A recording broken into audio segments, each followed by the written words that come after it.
Padre Celestial, te agradecemos, Señor, porque en este tiempo, la fecha precisa y exacta según el calendario lunar se mueve muchas veces, pero recordamos que en un tiempo como este, Señor, hace 2000 años, te atreviste, Señor Jesús, y tomaste la decisión de venir a este mundo, Señor, para padecer por nuestros pecados, ofreciendo tu cuerpo, tu carne, ofreciendo tus lágrimas, ofreciendo tus heridas, sufriendo todos los golpes, toda la contradicción de los pecadores, sufriendo el maltrato, sufriendo la cruz, los clavos, Señor, el insulto, las burlas, simplemente porque nos amaste y decidiste, Señor, rescatarnos. Y por eso te agradecemos. Es una deuda que jamás, durante toda la eternidad venidera, vamos a poder pagarte, Señor. Como tu palabra dice, Señor, todo aquel que cree en ti, Señor, será salvo y no se perderá, sino que tendrá vida eterna. Y nosotros estamos allí en este grupo, Señor, que hemos decidido creer en ti. No solamente emocionalmente, sino porque históricamente está comprobado, Señor, que tú viniste, moraste, caminaste en esta tierra y resucitaste, Señor. Y hay testigos que escribieron acerca de todo esto, Señor. Y te damos gracias. Así que guíanos en este devocional, Padre, este viernes, en el precioso nombre de Jesús. Amén. Entonces, hermanos, ayer el pastor estaba compartiendo básicamente, como decía, los hechos desde la celebración de la Pascua hasta la oración, la intercesión de Jesús, donde Jesús estaba orando y básicamente empezó a sudar sangre por tanta contradicción y tanta tensión. Fueron los momentos de contradicción de Jesús en su corazón más álgidos que un ser humano puede pasar a lo largo de su existencia.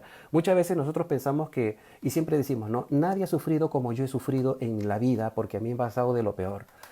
Hermanos, déjenme decirles que no nos podemos siquiera imaginar lo que Jesús estaba pasando allí en el momento en el Getsemaní, intercediendo por nosotros. O sea, esto es algo que jamás vamos a poder imaginarnos nosotros y es algo que jamás vamos a poder experimentar, porque Jesús fue el único que cargó los pecados de todo el mundo. ¿Ustedes saben lo que significa eso? Va más allá, trasciende más allá del mero entendimiento humano, ¿no? Y fue una contradicción totalmente agobiante, ¿no? Y ahora imaginemos el escenario, ¿no? Los discípulos totalmente soñolientos, Jesús diciéndoles, por favor, no se duerman, acompañen en oración, yo voy a orar solo un ratito y ustedes sigan orando acá por su cuenta. Regresa y los encuentra dormidos.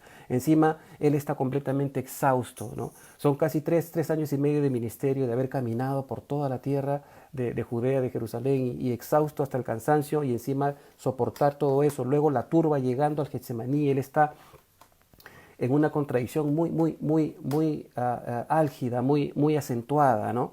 Entonces, y encima los alguaciles, ¿no? Y con la compañía de soldados romanos que venían lideradas por Judas. Entonces, el escenario pinta de manera muy dramática, ¿ya? Es un escenario muy fuerte de sufrir.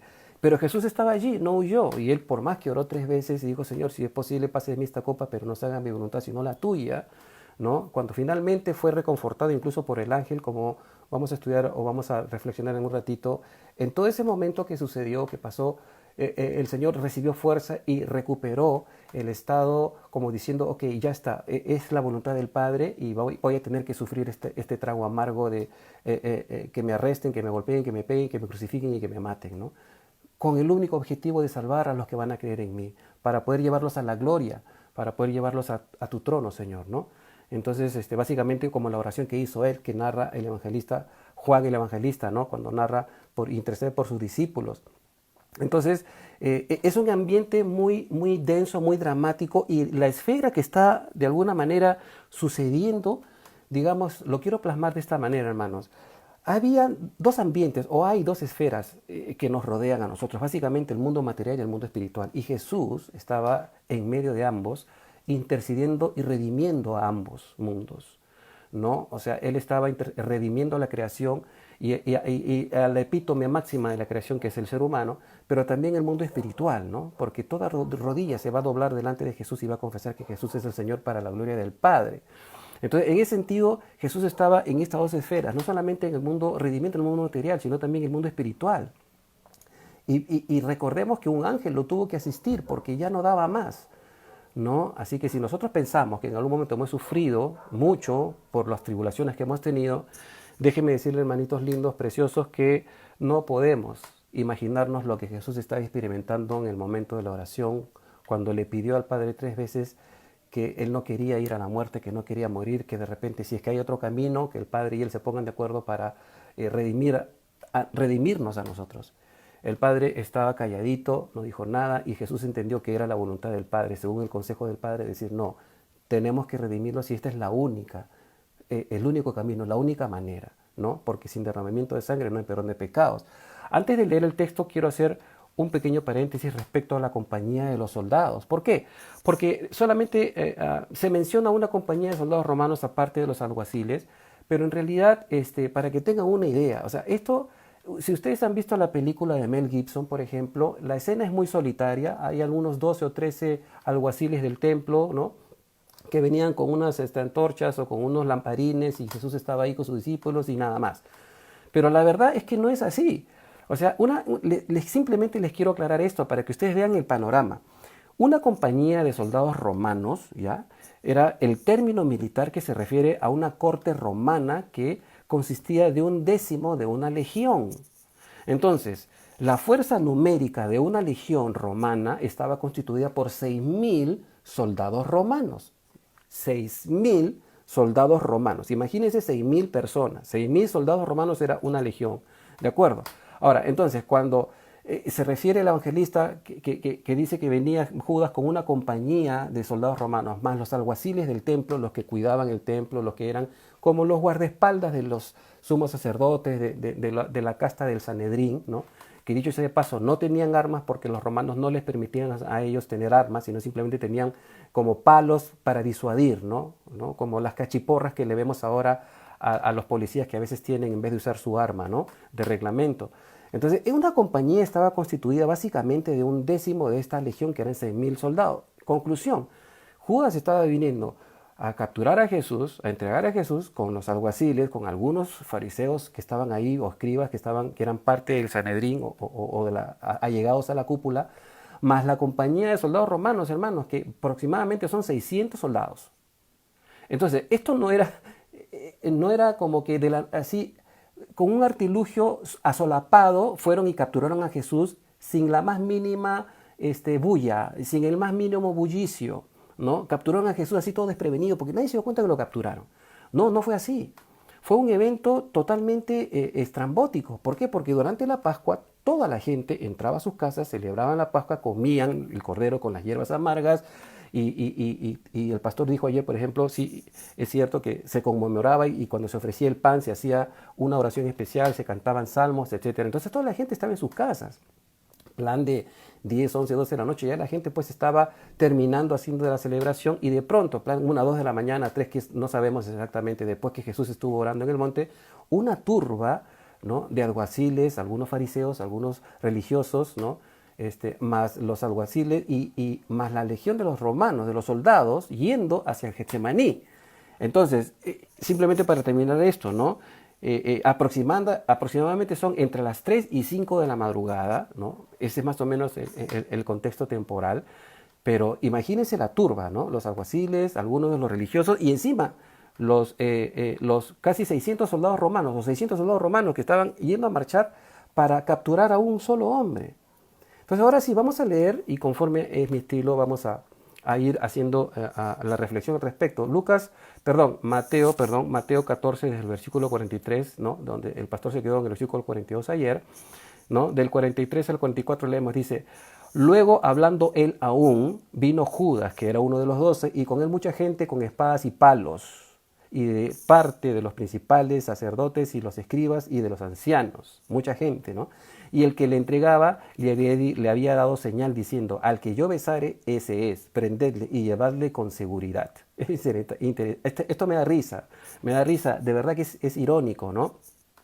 Y cuando vino, Judas, obviamente, se le acercó luego a él, a Jesús, ¿no? Y le dijo, maestro, maestro, con lisonjas, con una hipocresía completamente descarada, y le besó, ¿no? Entonces, imagínense a Jesús. Él viene de orar al Padre, viene de recibir la confirmación de que tiene que sacrificarse por sus discípulos, por la humanidad, por los que van a creer en Él.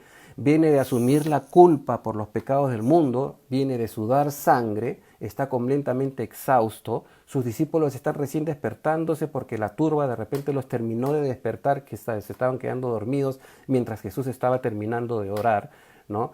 Y en ese momento viene toda esta turba. Entonces es importante notar aquí, ¿no? Judas había planeado muy bien con los alguaciles cómo prender a Jesús. Esto no era una especie de saludo formal, ¿de acuerdo? Él había dicho, a quien yo besare, él es, a él tienen que aprenderlo. Entonces, esto había sido carburado, maquinado por Judas, ¿de acuerdo? El Evangelio de Marcos también está narrando cuando Judas fue al Sanedrín y le dice, ¿qué me dan ustedes si yo se los entrego? O sea, ya esto estaba premeditado. Entonces, y además Judas también conocía el lugar, porque Jesús siempre se apartaba, tenía la costumbre de irse a orar ahí tantas veces solo como también con sus discípulos. Ahora, Marcos no menciona, como dije hace un rato, a los soldados romanos que vinieron con Judas, pero Juan sí los menciona, Juan menciona la compañía. Entonces, Judas conocía el lugar. Entonces, es simplemente para imaginarnos, ¿no?, el entorno de lo que estaba pasando. Ahora, el beso traicionero, hermanos, de Judas es algo que muchas veces nosotros vemos muy superficialmente hablando, pero la verdad es que simplemente era un beso hipócrita, ¿no? No era de cariño, tampoco era de respeto, era parte del plan para capturar a Jesús, era parte de la señal que los alguaciles y los soldados romanos tenían que recibir para identificar. Muchos soldados romanos tal vez no conocían a Jesús porque Jesús era uno de los rabinos, entre comillas, judíos, que estaba rodeado de ciertos discípulos y de vez en cuando predicaba en las calles y solamente se juntaban a él algunos griegos y en su mayoría judíos que le oían a él hablar. Entonces los soldados romanos ni por aquí quién era Jesús. Entonces Judas tuvo que idear un plan para que toda la turba de alguaciles, que probablemente sí conocían a Jesús, pero los soldados romanos no, identificaran a Jesús. Entonces el beso era la señal, a este agárrenlo. Entonces no era un beso como que simplemente, bueno, hola, ¿cómo estás?, ¿no? Un saludo, era completamente parte hipócrita del plan, ¿no? ¿Por qué? Porque los romanos no lo conocían. Versículo 46-47 dice, entonces ellos le echaron mano y le prendieron, pero uno de los que estaba allí, sacando la espada, hirió al siervo del sumo sacerdote cortándole la oreja. Ahora, Judas recomendó agarrar a Jesús abruptamente, con fuerza, con seguridad, como si Jesús fuera una especie de musculoso de Antifa o si fuera una especie de revolucionario terrorista, ¿no?, que andaba con su espada y llamaba a la rebelión a los judíos en contra del imperio romano. Sin embargo, ¿por qué lo quisieron? O sea, lo apresaron de una manera abrupta, terriblemente exagerada, como si él fuera pues un terrorista, un delincuente armado. Ahora, Marcos no lo menciona, pero sí, nosotros sabemos por Juan, ¿no?, que fue Pedro el que cortó la oreja del siervo que se llamaba Malco, y Jesús restauró en ese momento la oreja, y aún así, a vista y paciencia de los que habían ido a capturar a Jesús, que eran los judíos, y la turba esta de los alguaciles con algunos enviados del Sanedrín, de algunos de los sacerdotes, más los soldados romanos, vieron el milagro de que Jesús le restauró la oreja a Malco, pero aún así, no, ya tenían la consigna, y es que también había allí maquinaciones y un mundo espiritual que se estaba moviendo, se estaba fajando en todo este escenario. Entonces, esto de parte de Pedro fue muy atrevido. ¿Por qué? Porque a Pedro le pudo costar la vida. Un soldado romano hubiese podido sacar su espada y ¡fum!, cortarle el cuello. ¿Por qué? Porque estaba agrediendo contra aquel a quien iban ¿cómo se llama?, a capturar. O sea, Pedro hirió al siervo del sumo sacerdote, a este señor Malco, ¿no?, que era parte de la compañía de alguaciles, guardadores y cuidadores del templo. Y Pedro puso su vida en peligro porque lo han podido matar allí en ese momento. Han podido defender a este alguacil o al siervo del sumo sacerdote, a Malco, y han podido matar a Pedro. Pedro se arriesgó mucho, fue muy atrevido, pudo haber perdido la vida o recibido al menos una paliza enorme. Entonces, realmente estaba tratando de defender a Jesús, ¿no?, pero en sus propias fuerzas. Jesús dijo, no, guarda eso porque no es así. No vamos a hacer esto no es una revolución, es parte del plan divino que yo tenga que padecer por la humanidad. Entonces, Juan narra que cuando Jesús declaró que él era el hombre, cuando dijo yo soy, porque Jesús dijo, ¿a quién buscáis? Ellos dijeron, a Jesús de Nazaret, o el que llaman Nazareno. Jesús dijo, yo soy. Juan el evangelista narra de que ellos retrocedieron y cayeron a tierra 2 veces. Entonces, esto es interesante porque de repente, conociendo Judas, el poder que tenía Jesús y teniendo en mente todos los milagros que había hecho Jesús, Judas sabía tal vez que de alguna manera Jesús con un, ¿no?, chasquido de dedos, él podía después acabar con toda la turba. Entonces querían adelantarse a cualquier cosa que Jesús pudiera hacer y simplemente agarrarlo a Jesús de tal manera que no puede hacer absolutamente nada. Pero el evangelista Juan narra de que cuando dijo, yo soy a quien ustedes buscan, retrocedieron y cayeron a tierra. Imagínense la presencia, el poder del nombre del Señor, yo soy, que todos retrocedieron y cayeron a tierra. Entonces, esto de alguna manera a nosotros nos refleja lo siguiente, hermano. Toda esta escena del Getsemaní y del arresto de Jesús no escapó del conocimiento sobrenatural de Jesús. Es más, yo me atrevo a decir, tal vez discrepe o discrepen algunos conmigo, pero Jesús estaba en control de ese preciso momento. Jesús se dejó capturar. No es que a Jesús lo agarraron porque estaba indefenso solo en el monte y no pudo hacer nada. ¿No? Más adelante le va a decir a Pilato, si mi reino fuera este mundo, yo llamaría a 12 legiones de ángeles para que peleen a mi favor. Y ustedes los romanos serían como chinchón de suelo, ¿no? Como un uñero pequeñito en el dedo del pie. Entonces, es que Jesús sabía que tenía que pasar por ese trago amargo y Jesús controlaba la situación, ¿no? Había recibido la fortaleza de Dios después de orar, del Padre después de orar, y simplemente se dejó capturar. O sea, no es que Jesús lo agarraron, ay pobrecito, lo capturaron, no, no es así. Jesús estaba en control absolutamente de todo. Esto evidencia el poder sobrenatural que tiene Jesús, ¿no? Porque es Dios absoluto, o sea, Él se dejó capturar. ¿Por qué? Porque era parte del plan divino. A Jesús no lo tomaron por sorpresa. Jesús no es como que, ¡ay! ¿Y ahora qué hago? ¿Qué miedo? Me van a chapar, me van a matar. ¿A dónde corro? No, no, no, no. Jesús se dejó capturar porque era parte del plan. ¿De acuerdo? Y Él sabía específicamente todo lo que estaba pasando y lo que iba a pasar. ¿Por qué? Porque todo estaba aconteciendo según el plan y el consejo divino de Dios. Era necesario que todo esto acontezca porque ya las profecías bíblicas estaban dadas, ¿no es cierto? Y para certeza de los que hemos creído después de 2000 años, que hemos leído la narrativa del Antiguo Testamento y la confirmación del Antiguo Testamento identificando a Jesús de Nazaret como el Mesías de Dios, lo podemos entender. Oremos por el pueblo de Israel, hermanos, para que el Señor les dé paz y para que reconozcan a su Mesías también. ¿No es cierto? Entonces, no olvidemos esto, hermanos, que a Jesús no lo agarraron porque estaba desprevenido o con la guardia baja o estaba cansadito y no tuvo a dónde correr. Jesús se dejó capturar, así de simple, ¿no? Demostrando así su señorío. Entonces, versículo 48 al 52 podemos leer, dice, y respondiendo Jesús le dijo, como contra un ladrón habéis salido con espadas, con palos, para prenderme. Estoy leyendo la versión Reina Valera de 1960. Versículo 49. Cada día estaba yo con vosotros enseñando en el templo y no me prendisteis. Pero es así, o sea, está bien, es así, para que se cumplan las escrituras. Les está diciendo en su propio rostro de ellos, todo lo que está pasando ahorita, está pasando para que las escrituras se van a cumplir, aunque ustedes no se quieren dar cuenta, aunque ustedes piensen que hoy soy el enemigo, no es así. Versículo 50. Entonces todos los discípulos, dejándole, huyeron.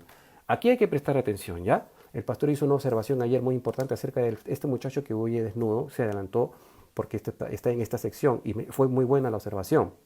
Pero acá dice, entonces todos los discípulos dejándole huyeron. Todos. ¿Quiénes eran estos todos? Ahora, vamos a entender lo siguiente. La reflexión es que es posible de que hayan hecho la Santa Cena o la última cena, que en realidad no era Santa Cena, era la Pascua, ¿no? Nosotros le llamamos Santa Cena porque hemos heredado esto de la iglesia predominante en el mundo que nos ha pasado sus tradiciones, pero era la Pascua en realidad, posiblemente en la casa de Marcos, en la casa de los papás de Marcos, ¿no? Entonces, de alguna manera ellos estaban celebrando la Pascua allí, ¿no? Y después salieron a cantar y se fueron a orar y Jesús estaba con sus discípulos. Pero fue interesante, normalmente Jesús acostumbraba, esta sería la tercera Pascua de Jesús, y acostumbraba siempre estar en la casa de María, Marta y Lázaro, quienes eran amigos de él porque la casa de ellos estaba situada en una región céntrica y Jesús usó la casa de ellos como una ciudad, como un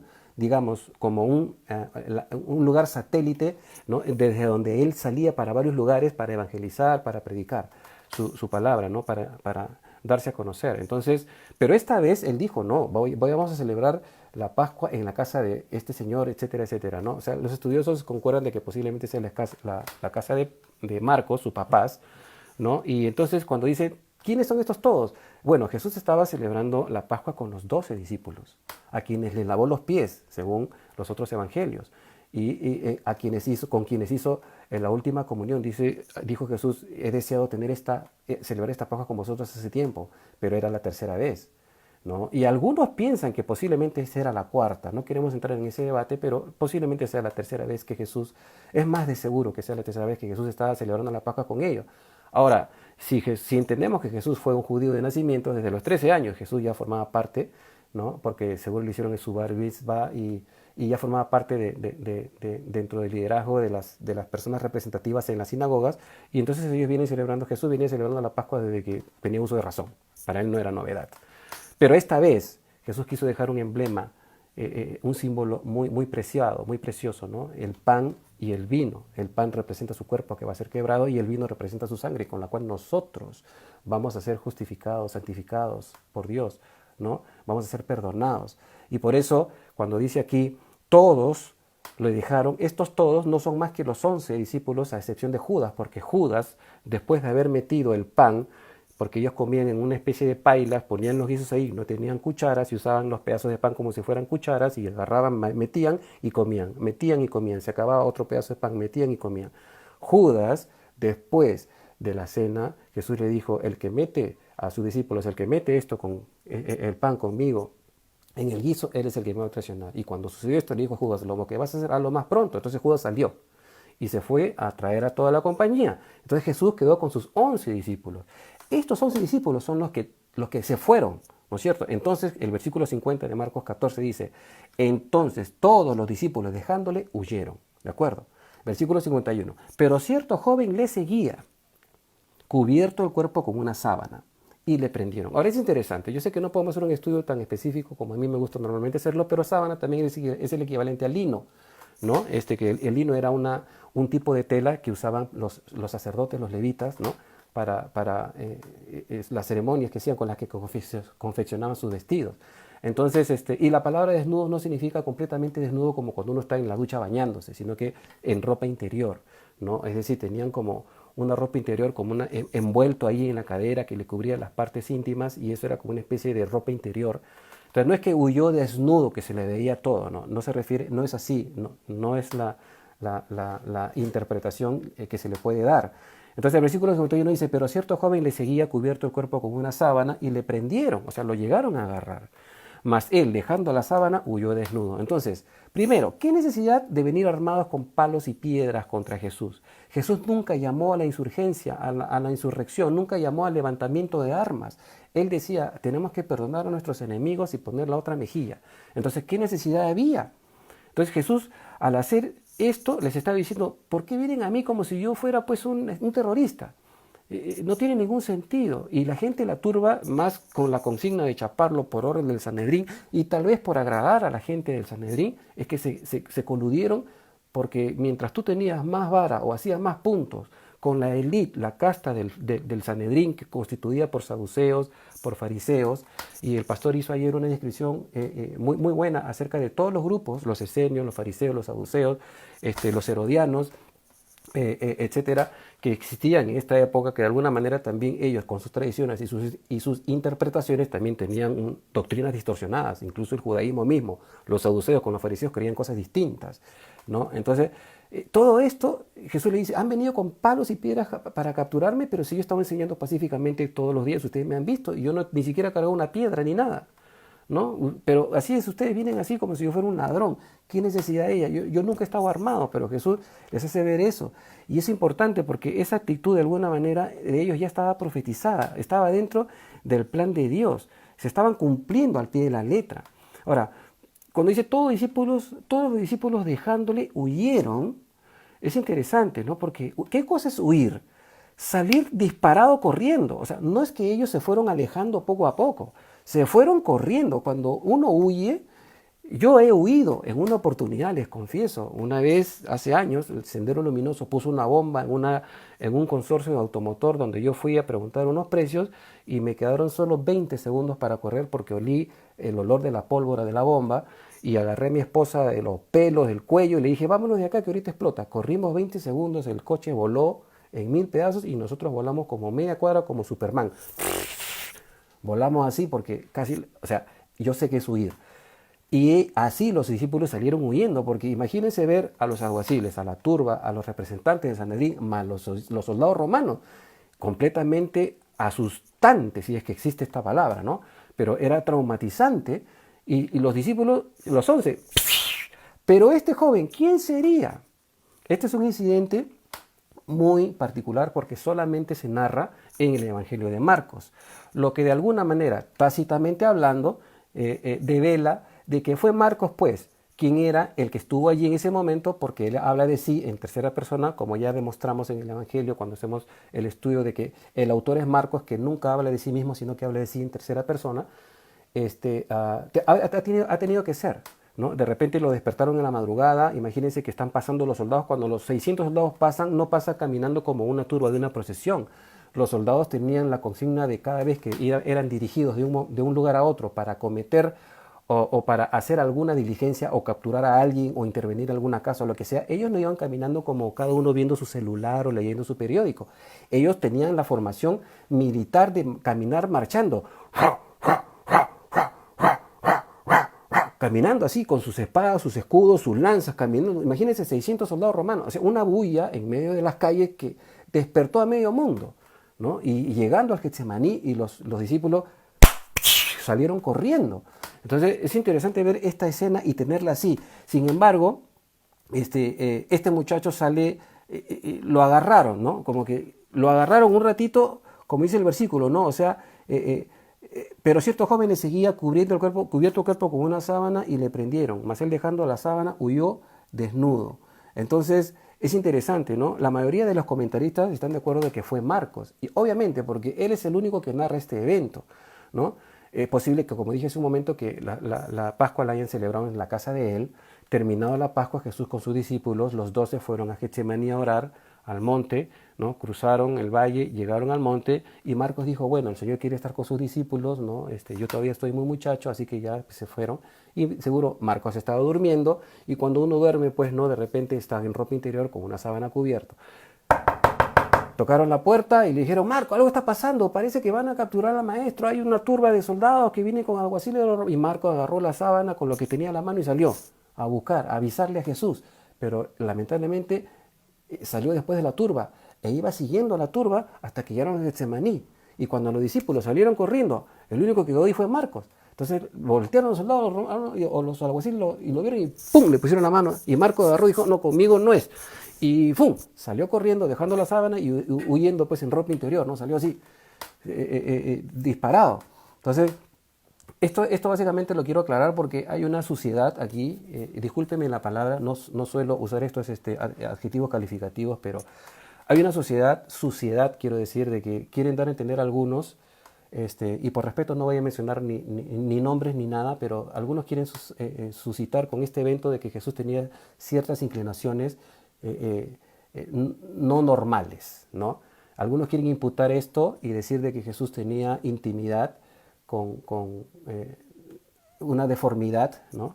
Y que con esta persona, ¿no? Y por eso huyó desnudo, ¿no? Quieren justificar lo injustificable imputándole a Jesús este insulto, esta barbaridad, ¿no? Esta blasfemia, ¿no? De que Jesús, pues, también lidió o tuvo, ¿cómo se llama?, escenarios homosexuales, ¿no? Y cosas por el estilo, lo cual es completamente aberrante, ¿no? Es un insulto, pero bueno, hay gente que lo piensa y contra ellos también tenemos que batallar y presentar razón de nuestra fe y de nuestra esperanza. Jesús no pasó por eso y bueno, además que en esa época eran apedreados, o sea, no existía mucho, ni había mucha proliferación de este tipo de situaciones en esa época. Entonces es interesante, ¿no? La mayoría de los comentaristas están de acuerdo que fue Marcos, ¿no? ¿Por qué? Porque de repente fue en la casa de él en donde celebraron la Pascua y Marcos salió después, ¿no? Y solamente se fue con sus 12 discípulos y cuando ya, con los 11 discípulos, porque cuando ya Judas fue a llamar a la compañía ya estaban solamente los 11 con Jesús. Entonces esta sería la tercera Pascua, como dije hace un rato, en el ministerio de Jesús, ¿no? Ahora, también hay algo importante a aclarar, hermanos, ¿no? O sea, y es que mucha gente juzga o critica la diferente narrativa de los evangelios, ¿no? Y esto es algo que a mí me llama mucho la atención. ¿Por qué? Porque usan esto para desacreditar la historicidad de los evangelios. Hermanos, les quiero compartir lo siguiente. Hay básicamente, bueno, todo el Nuevo Testamento son libros, cartas, epístolas históricas, porque fueron escritas en la historia hace 2000 años. Pero los evangelios y el libro de Hechos son básicamente testimonios históricos, ¿no? Comprobables, con arqueología. ¿no? Son hechos históricos, no solamente son los evangelios, no solamente es la palabra de Dios. Mateo, Marcos, Lucas y Juan son testimonios históricos, ¿no? Son narrativas históricas. Primigeniamente hablando, de repente fue Marcos el primero, de repente fue Lucas, de repente Mateo, Lucas de repente tomó de Mateo y de Marcos, y finalmente el último que escribió su evangelio fue Juan, que no quiso redundar en algunas cosas que ya estaban escritas y básicamente se dedicó a declarar que Jesús era el Dios viviente hecho carne en este mundo, ¿no? Por eso empieza con el principio del verbo, el verbo era con Dios, y el verbo estaba con Dios, y el verbo era Dios. Entonces, pero son libros históricos. Entonces, de alguna manera, tenemos que aclarar algo que es importante. Las historias de los testigos y la concordancia entre los evangelios normalmente a veces no concuerdan en la sucesión de los eventos, porque cada uno de estos escritores narra la historia desde su perspectiva, desde sus recuerdos, desde donde han tenido. O sea, se esperan ciertas, no contradicciones, sino diferentes puntualizaciones en los eventos que están narrando. Pero esto no desacredita. Más bien, si si los cuatro evangelios hubieran sido completamente idénticos, entonces sí sería prácticamente puesto en duda, porque alguien de repente copió y le puso otro nombre al evangelio, ¿no? Aunque los evangelios, salvo el de Juan, y esto es que ni el de Juan, los evangelios, salvo el de Lucas, quise decir, exponen su autoría, ¿no? Entonces es interesante notar esto. Entonces, es historia lo que estamos leyendo, ¿de acuerdo? Esto no es simplemente religión, es historia. Versículo 53-54 de Marcos dice: trajeron pues a Jesús al sumo sacerdote y se reunieron todos los principales sacerdotes y los ancianos y los escribas. Y Pedro le siguió de lejos hasta dentro del patio del sumo sacerdote y estaban sentados con los alguaciles calentándose el fuego. O sea, Pedro después de salir corriendo, de pronto se asolapó y se metió entre la turba y se hizo pasar por uno de ellos. El hecho de levantar al sumo sacerdote ya estaba fuera de lo común. ¿Por qué? Porque ustedes saben que ellos no podían hacer justicia por propia mano, sino que tenían que remitir cualquier tipo de condena de muerte a los romanos. Los romanos les habían dicho: ustedes no pueden matar a nadie si es que no nos avisan. Entonces por eso no podían hacer ni actuar a solas, ¿de acuerdo? Inteligentemente, por eso Judas también llamó a una compañía de soldados romanos. Entonces era una cosa inusual levantar a los sumos sacerdotes. Normalmente los litigios y los juicios siempre se hacían durante el día, pero ahora estaba en medio de la noche, ¿no? En la madrugada, y así con toda la turba gritando, ¿no? Una escena muy, digamos, diría yo, bastante precisa sería la película de Mel Gibson, ¿no? En donde se ve que están de noche con un montón de gente rodeados y todo ese escenario me parece bastante acertado. De repente fue más gente tal vez, pero me parece bastante acertado. Ahora, se juntaron los principales exponentes de la cúpula que siempre se opuso a Jesús. O sea, esto no era un juicio, simplemente era un cargamontón contra Jesús. Ellos se pusieron de acuerdo para traicionar a Jesús. Y no es que estaban tratando de juzgarlo, simplemente ya lo habían juzgado en su corazón, lo querían matar de todas maneras, pero querían hacer la formalidad, ¿no? Y ni siquiera era un juicio honesto porque llamaban testigos que nada tiene que ver. Ahora, el asunto principal para mí, aparte, yo sé que el arresto de Jesús fue difícil y el comparecer frente al sumo sacerdote Caifás era también bastante difícil y crudo, pero para mí es importante también, parte del extracto de esta parte de la pasión de Jesús es la negación de Pedro, que vamos a ver un ratito, ¿no? Pero en realidad fue estratégico para ellos llamar a falsos testigos porque no tenían de qué acusar a Jesús. Entonces estos falsos testigos se contradecían entre sí y no se ponían de acuerdo. Entonces, de alguna manera, Pedrito estaba de lejos mirando todo lo que le hacían al Señor, ¿no? Y cuando lo bofetean y le dicen: así contesta al sumo sacerdote, etc. Y Pedro no hacía nada, simplemente estaba calentándose la mano porque hacía un viento un poquito heladito, era la madrugada, y Pedro estaba allí, ¿no? Asolapado. Versículo 55 dice: y los principales sacerdotes y todo el concilio buscaban testimonio contra Jesús para entregarle a la muerte, pero no lo hallaban, porque muchos decían falso testimonio contra él, mas sus testimonios no concordaban.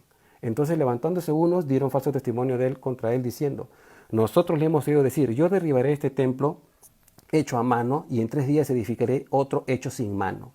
Pero aún así no concordaban, pero ni aún así concordaban en el testimonio. Ahora, esto es lo más ridículo del planeta, ¿no?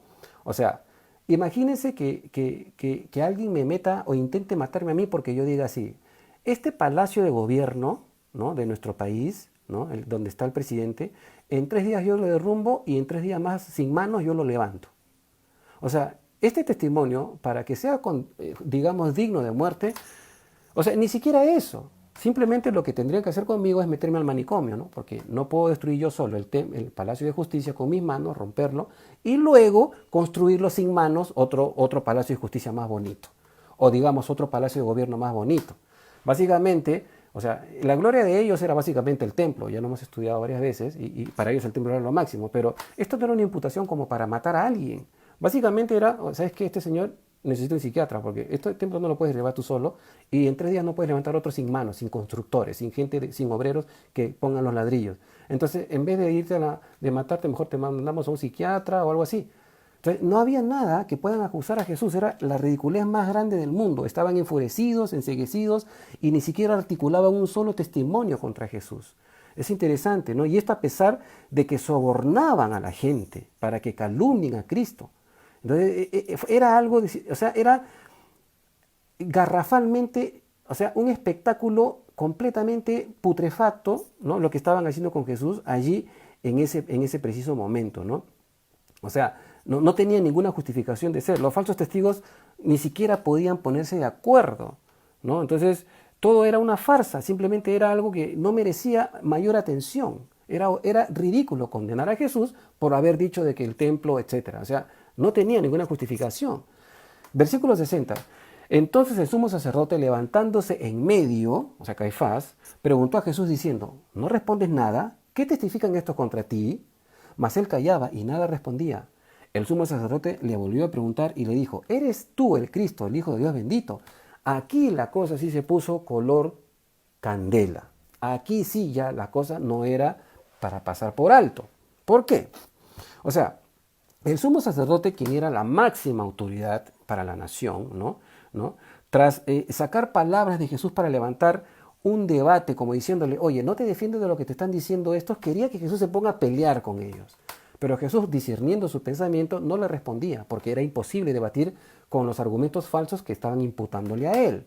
Entonces la gente estaba asusada y sabían que Jesús, no podía, sabían que los testigos estaban mintiendo y Caifás quería arrastrar a Jesús a un debate. No, que yo dije esto, no, que tú dijiste esto, no, que yo dije acá, no, que yo dije así, pero yo no fue así como lo dije. O sea, un debate injustificado. Y Jesús no respondió, simplemente. Sin embargo, cuando le hace la pregunta categórica, ¿no? Era simplemente, o sea, esto fue, digamos, no me salen las palabras, esto fue neurálgico, ¿no? Cuando le dice, ¿eres tú el Cristo, el Hijo del bendito? ¿No? Ahora, es interesante lo siguiente también, ¿no? Si Jesús desacreditaba los falsos testimonios, ¿qué necesidad había de este juicio? Porque Jesús había podido defenderse, ¿no? Yo no dije esto, lo dije en este sentido, no me pueden acusar de nada, no hay ningún cargo de muerte contra mí. ¿No es cierto? Ha podido hacerlo, ¿no? Pero la intención de Jesús no era, Él tenía que morir por nuestros pecados. Entonces, la tercera pregunta del sumo sacerdote cuando le dice, ¿eres tú el Hijo del Dios bendito? ¿No? Esta era una pregunta que fue crucial. ¿Por qué? O sea, Mateo registra que el sacerdote le hizo la pregunta bajo un conjuro. ¿Ya? Caifás puso a Jesús bajo juramento por el Dios viviente. Jesús tuvo que contestar la verdad porque Él es el Dios viviente, ¿no? Caifás dijo, te conjuro por el Dios viviente que nos digas si tú eres el Cristo. Entonces Jesús tenía que responder porque Él es el Dios viviente. Dijo, sí, lo soy. Y esto fue lo que prácticamente condenó a Jesús, no las calumnias de los otros, sino su propia confesión. O sea, Jesús fue condenado a muerte básicamente por su declaración de divinidad. Lo que muchos quieren negar y tapar el sol con un dedo cuando dicen así, Jesús nunca dijo que era Dios. Esto no es así, ¿no? Aunque Jesús muchas veces se había identificado públicamente con los títulos mesiánicos descritos por los profetas, la pregunta de Caifás era algo que tanto Jesús como la nación necesitaban que sea expuesta. Tenía que ser expuesto esto. De esa manera se hizo oficial el motivo de su condena. O sea, a Jesús no lo condenaron por las falsas acusaciones de los que habían sobornado, sino por la confesión que Jesús expuso. Cuando él dijo, sí, yo soy. ¿De acuerdo? Vamos a leer. Y Jesús le dijo, versículo 62, Marcos 14. Y Jesús le dijo, yo soy, y veréis al Hijo del Hombre sentado a la diestra del poder de Dios y viniendo en las nubes del cielo. Entonces el sumo sacerdote, rasgando su vestidura, dijo, ¿qué más necesidad de prueba tenemos? ¿O qué más necesidad de testigos tenemos? habéis oído la blasfemia. ¿Qué os parece?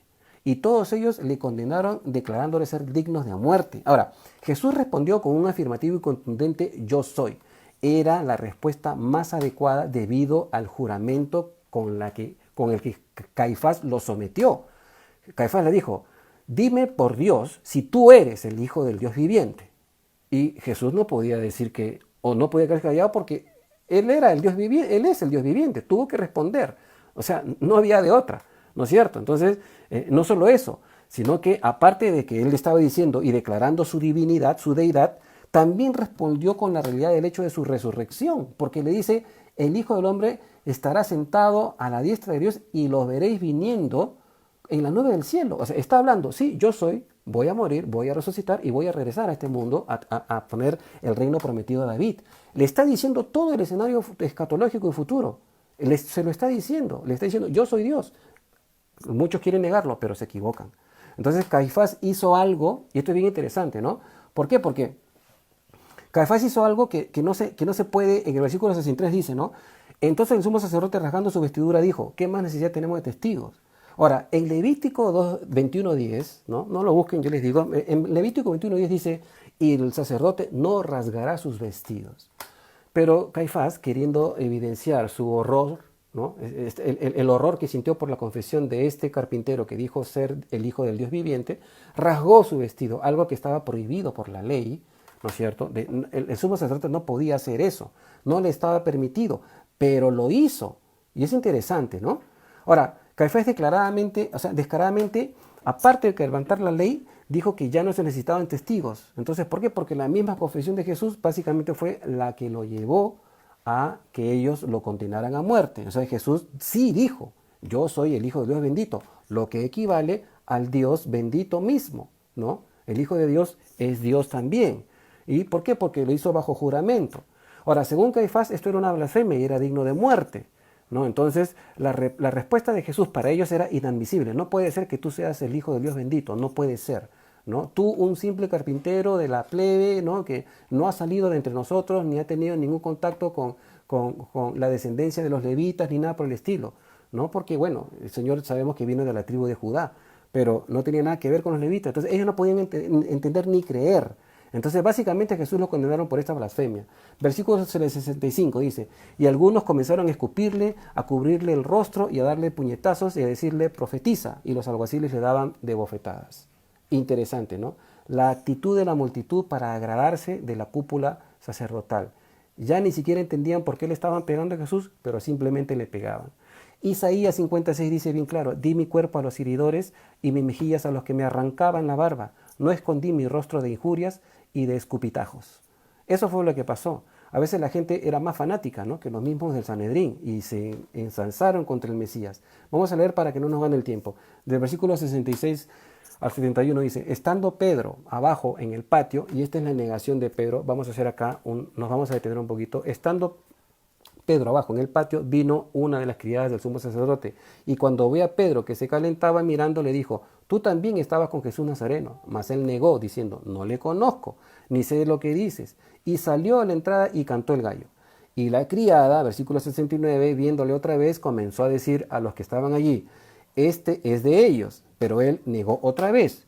Y poco después, los que estaban allí dijeron otra vez a Pedro, verdaderamente tú eres de ellos porque eres Galileo y tu manera de hablar es semejante a ellos, o sea, tu manera de hablar te delata, tú hablas como ellos. Entonces en el versículo 71, básicamente Pedro, él comenzó a maldecir y a jurar, no conozco a este hombre de quien habláis. Y el versículo 72 final dice, y el gallo cantó la segunda vez. Entonces Pedro se acordó de las palabras de Jesús, que Jesús le había dicho, antes que el gallo cante 2 veces, me habrás negado 3 veces. Y pensando en esto, lloraba. Ahora, el Evangelio de Juan narra cómo es que Pedro apareció allí. ¿Por qué? Porque Pedro pudo entrar porque Juan tenía un conocido del sumo sacerdote, y lo cual se coló y Pedro estaba mirando bien de cerca. La criada lo identificó 2 veces. ¿Por qué? Porque sabía su manera de hablar, o sea, sabían que que Pedro había estado ahí con ellos, lo identificaron, pero él negó rotundamente. Entonces la gente estaba allí y lo identificó, pero Pedro no solo negó conocerlo, sino que hasta con juramento lo hizo. Es decir, era como decir, Lo que Pedro dijo, no es que cuando leemos, cuando dice, entonces Pedro en el versículo 71, cuando dice, y comenzó a maldecir, ¿ya? No, no es que Pedro estaba hablando lisura, simplemente Pedro empezó a decir algo así como, por ejemplo, que me caiga una maldición si estoy mintiendo que conozco a este Señor. No lo conozco. O sea, él estaba como aseverando que realmente no lo conocía, lo estaba negando literalmente. Entonces, ¿qué pasó con la osadía que Pedro tenía? ¿Qué pasó con el Pedro valiente de antes? ¿No? ¿Qué pasó con este Pedro? ¿Qué fue lo que le sucedió? ¿No era el Pedro que dijo, yo voy contigo hasta la muerte? ¿Qué le pasó? Básicamente cambió su actitud. ¿Por qué cayó en semejante descrédito? ¿Por el miedo a la muerte tal vez? ¿Qué pasó con este Pedro? Jesús ya le había dicho bien claro, Señor, Satanás te ha pedido para zarandearte como a trigo, pero yo he orado para que tu fe no caiga, ¿no? Y también, o sea, podemos ver lo siguiente, ¿no? ¿Acaso Jesús tuvo cierto privilegio con Pedro por perdonarlo, por negarlo? Porque Jesús en Mateo 10 dice bien claro, ¿no? Cualquiera que me negare delante de los hombres, yo también le negaré delante de mi Padre que está en los cielos. Pero ¿qué pasó con Pedro? ¿Cómo es que Jesús lo perdonó a Pedro? ¿Acaso Dios tiene privilegios con algunos? ¿No? La negación de Pedro era parte de su padecimiento para su preparación al ministerio. Y esto es lo que hay que aprender de aquí. ¿Saben por qué, hermanos? Porque todos nosotros tenemos un poquito de Pedro en el corazón. Hemos estado en situaciones en donde de alguna manera hemos tenido que o callarnos o no decir nada frente a la injusticia, ocultando nuestro cristianismo para no perder el trabajo, etcétera, ¿no? Para caer bien y agradar a las personas, etcétera. Es una tristeza, pero nos ha pasado a todos varias veces. Entonces, esta negación está dentro del plan de Dios para fortalecer a Pedro. ¿Por qué? Porque básicamente Pedro tenía que chocar consigo mismo en la contradicción de dejar de depender en su ímpetu, en su fuerza personal, ¿no? Y dejar que el empoderamiento del Espíritu Santo obre en su vida, ¿no? Porque Pedro era muy suelto de boca, suelto de labios, ¿no? Él sacó el cuchillo y cortó la oreja de Malco, lo pudieron matar allí, pero Pedro luchaba en su propia carne, entonces él tenía que entender esto, por eso Dios le permitió que pasara por eso. Ahora, la negación de la que habla Jesús en Mateo tiene que ver con la salvación, así que no tiene nada que ver en el contexto de lo que estamos leyendo ahorita con respecto a Pedro, que el Señor al final lo restauró a Pedro. Ahora, ¿a cuántos nos ha pasado, hermanos, esto? ¿A cuántos nos ha pasado? El arrepentimiento de corazón ocasiona un cambio de dirección. Y esto es lo que tenemos que notar. El lamento y el dolor profundo que llevó a Pedro a salir del lugar donde tenían a Jesús ahí apresado, ¿no? Muestra la impotencia que tuvo él para enfrentar sus propios demonios en sentido figurado. No pudo luchar contra la negación. Y esto fue duro para él. ¿Por qué? Porque él se acordó al final, cuando Jesús voltea a mirarlo, ¿no? Esto lo narra Lucas, si mal no recuerdo, voltea a mirarlo cuando Pedro lo niega. Y entonces no es tanto que el Señor volteó a mirarlo para decirle, ya ves, te dije que me ibas a negar. Era una mirada de amor, una mirada de compasión, ¿no es cierto? Entonces hay veces, hermanos, en donde Dios nos lleva a nosotros a un punto de inflexión, a un punto en donde tenemos que enfrentarnos con nosotros mismos y con el ímpetu que nosotros queremos o tenemos para servir a Dios, rendirnos al Señor y no depender de nuestras fuerzas, sino depender del Señor, ¿no? Para ser fortalecidos por el Espíritu Santo. Entonces es imposible lidiar con esta naturaleza pecadora si no tenemos el empoderamiento del Espíritu Santo. Entonces Dios nos demuestra que sí hay salida cuando enfrentamos situaciones como estas, ¿no? Entonces, ahora, es cierto, el Señor estaba padeciendo todo este momento, en los evangelios se narra que Jesús estaba sufriendo, ¿no? Pero yo les aseguro que ni el mismo Pedro estaba tan convencido realmente de que negando al Señor ya estaba en aprietos completamente irreversibles, irreconciliables. Y por otro lado también hay que tener en cuenta lo siguiente: Pedro, al compartir con Marcos para que escribiera el Evangelio, no ocultó esta escena. Si yo hubiese sido el que narraba a Marcos el Evangelio, yo jamás hubiese puesto que se escriba algo en la que yo quedo mal, por vergüenza. Pero, o sea, Pedro tuvo que contar esto. Marcos ya no estaba ahí, Marcos huyó, Pedro estaba ahí. Entonces Pedro le tuvo que contar a Marcos, mira, esto pasó, yo negué al Señor 3 veces. Y aunque Pedro sabía que esto iba a ser escrito en el Evangelio y que todo el mundo lo iba a leer, Pedro dijo, no, esto lo tienen que saber todos. Y a veces es así, Dios descubre nuestro corazón simplemente para que nos conozcamos más a nosotros mismos y dependamos del Señor. Pedro pudo omitirlo, pero no lo hizo. Entonces es interesante que aprendamos esta lección de Pedro. La negación de Pedro básicamente para mí, de manera personal les digo, es el centro de esta porción de la pasión, porque el Señor al final lo restaura, ¿no? Entonces, Marcos no registró la negación de Pedro, sino que también registró el lloro amargo. Y este es el arrepentimiento. O sea, yo imagino a Pedro que habrá sentido un arrepentimiento, una desolación, momentos horribles, que habrá sentido sentimientos horribles en ese momento, habrán sido desastrosos. Entonces, si en algo que hacer énfasis de la narrativa de Marcos es que no se omiten estos asuntos, ¿no? Entonces, la negación básicamente, no, yo no lo conozco, no solamente se le puede atribuir a Pedro, a nosotros también, hermanos. Cuando nosotros nos callamos frente a alguna injusticia en donde podemos decir, ¿sabes qué? Esto no es así, la verdad es esta. A veces negamos al Señor con nuestras actitudes, o negamos al Señor no interviniendo, o negamos al Señor haciendo cosas que no son convenientes, ni son de testimonio para el Evangelio, o para la expansión del Evangelio.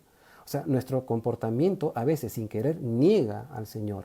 Así que cada vez que leamos la traición o la negación de Pedro, no juzguemos a Pedro, pongámonos nosotros también en este escenario, porque muchas veces nosotros ya estamos también negando al Señor sin querer. Y el Señor está ahí con sus brazos abiertos esperando, nos va a mirar y no va a decir, te dije, no va a decir, ven, yo te amo, te voy a restaurar. Entonces, cuando Jesús lo mira, según el otro evangelio que dice que Jesús volteó a mirarlo, no es para que decirle, ya ves, te dije, no era así. Era un momento difícil, pero el Señor está demostrando que en Él sí hay salida. La bondad infinita de nuestro Señor Jesucristo es incomprensible. Él no está molesto con nosotros. ¿Ya? Cuando nosotros fracasamos en nuestras batallas, Él está allí para decirnos, estoy contigo, sufro contigo, no te sientas mal, conozco tus luchas, conozco tus terrores, conozco tus temores, ¿no? Pero hay una salida, y la salida es con mi Espíritu Santo. Entonces, hermanos, esto es algo que tenemos que entender. Y por último, y ya con esto termino, muchos quieren comparar a Pedro en su negación con la traición de Judas, ¿no? Y quieren tratar de, digamos, no sé si decir equiparar o comparar, ¿no? El arrepentimiento de Judas cuando lloró después de que recibió el dinero y se ahorcó, con el arrepentimiento de Pedro. Pero ¿saben qué, hermanos? Son dos escenarios completamente distintos. O sea, este caso no es del todo un caso similar. Judas entregó al Señor, ¿no? Y lo hizo premeditadamente. Satanás tuvo participación personal en el corazón de Judas. Satanás entró en el corazón de Judas. Esto es una cuestión espiritual. Pero tanto su remordimiento no puede ser comparado con el de Pedro. Judas decidió voluntariamente traicionar al Señor. Pedro simplemente se vio en la circunstancia contradictoria de tener que decir, no lo conozco. Pero no es que lo negó premeditadamente. Entonces, Judas, producto de su traición, no llegó al punto de no retorno y fue y se ahorcó porque no quiso vivir con la condenación que estaba en su mente y simplemente no quería aguantar más y se suicidó. Este no es el caso de Pedro. El caso de Pedro es un caso completamente distinto. Tal vez tuvo temor a la muerte, tal vez tuvo cosas, contradicciones en su corazón, pero no es que traicionó al maestro negándolo. Entonces no podemos equiparar este sentimiento. ¿Por qué? Porque a la final estamos comparando a Pedro con Judas. Son circunstancias completamente distintas. Pedro no premeditó la negación. Pero Judas sí. Judas fue previamente a hablar con los sacerdotes y decirle, ¿qué me dan si yo se los pongo en bandeja? ¿Qué me dan? Bueno, te damos el sueldo de un esclavo, el salario de un esclavo, 30 piezas de plata. Y Judas dijo, perfecto, más lo que ya he robado ya me puedo comprar mi casa. Eso fue lo que hizo Judas, ¿no es cierto? Porque Judas era ladrón y sustraía de la bolsa. Completamente diferente. Así que no podemos equiparar a Pedro con Judas en este escenario. Y ahora, por último, ¿no? Todos tenemos, como ya dije hace un ratito, algo de Pedro. Así que cuando leamos a Pedro en su negación, no nos horroricemos, hermanos. ¿Por qué? Porque en algún momento nuestra actitud ha sido la misma. Hay que ser honestos con nosotros mismos. Y el Señor va a estar allí para rescatarnos y redimirnos. Entonces, en este viernes de reflexión al respecto de lo que Jesús está haciendo ahorita arrestado, el pastor Fernando mañana va a continuar con los escenarios siguientes del capítulo 15 de Marcos, ¿no? Es algo que tenemos que reflexionar. O sea, Jesús pasó todo esto, básicamente, ¿saben por qué? Porque tú, hermano, hermana linda, yo, estábamos en el corazón de Jesús, en su mente. Él dijo, yo no quiero que Violeta, yo no quiero que Nori, no quiero que Lucho, no quiero que Norma, no quiero que Fernando padezcan. Yo estoy dispuesto a ir a la cruz y a la muerte y resucitar por ellos. Por ellos me sacrifico. Ese es el gozo que tengo yo, de traerlos conmigo a la casa de mi Padre. Y por eso Jesús está padeciendo todo esto. Entonces, esta Semana Santa, que no sea una semana así de que estamos llorando, no. Simplemente que sea es una semana de victoria. Jesús lo hizo por nosotros, a nuestro favor. Entonces, no olvidemos que todos los padecimientos Jesús lo hizo simplemente para demostrarnos su amor. ¿Por qué? Porque Él nos deja su paz, su gozo, la esperanza de una vida futura en la eternidad con Él y el disfrutar.